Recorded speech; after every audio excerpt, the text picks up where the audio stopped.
আচ্ছা, তোমাদেরও কি এমন হয় বাড়িতে যে কোনো অনুষ্ঠানে সবাই আসলো আর একসাথে এইরকম আড্ডা জমবে না আর হবে না? তো সেই গল্পে পরে আসছি। তো তার আগে টিমটিমে যাচ্ছে মামার বাড়িতে। অনেক দিন ওর পেছনে লাগতে পারবো না, যার জন্য ওর সাথে একটু বেশি করে ঝামেলা করে নিলাম।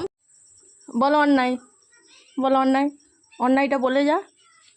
দুঘা দেবো? মুখটা ওরম চুন হয়ে আছে কেন? কোথায় যাচ্ছিস তুই? মামা বাড়ি? না একটা হাম দে, একটা হাম দিয়ে যা, একটা হাম দিয়ে যা। না চল যা, সব বসে আছে গাড়িতে।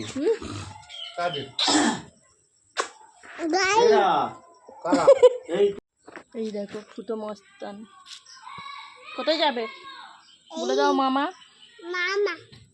সে যাই হোক, টিমটিমে তো মামার বাড়ি চললো, কিন্তু আমি কোথায় যাচ্ছি তো সেটাই তোমাদেরকে বলা হলো না। শুধু আমি নয়, আমরা সব পরিবারে যাচ্ছি বোনের সাদের অনুষ্ঠান। আমরা সবাই ওই বিকালবেলাতেই যাচ্ছি, কেননা সকালে তো যাওয়ার কথা ছিল। সকাল থেকে বিকাল 4টে পর্যন্ত কি এইরকমভাবে সমানে বৃষ্টি হয়েই যাচ্ছিল। বৃষ্টির তো কোনো থামার নামই নিচ্ছিল না, যার জন্য আমাদের ডিসিশন যে আমরা বিকালবেলা সবাই মিলে যাওয়া হবে। তো ডিস্টেন্স বেশি দূরে ছিল না, ওই ধরো তোমার টোটোতে জোর 20 থেকে 25 মিনিট এইরকম সময় লেগেছে। তো এই তো আমরা চলে এসেছি। তো আসার সাথে সাথে এইরকম অতিথি আপ্যায়ন, তার সাথে তো গল্পর তো হাট বসেই গিয়েছে।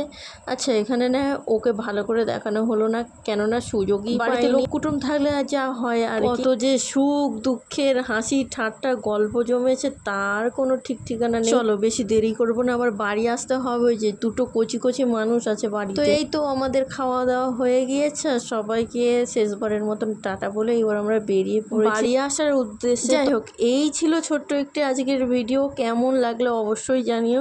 আজ তবে আসি, দেখা হচ্ছে খুব শীঘ্রই অন্য একটি ভিডিওতে। ততক্ষণের জন্য সবাইকে টাটা।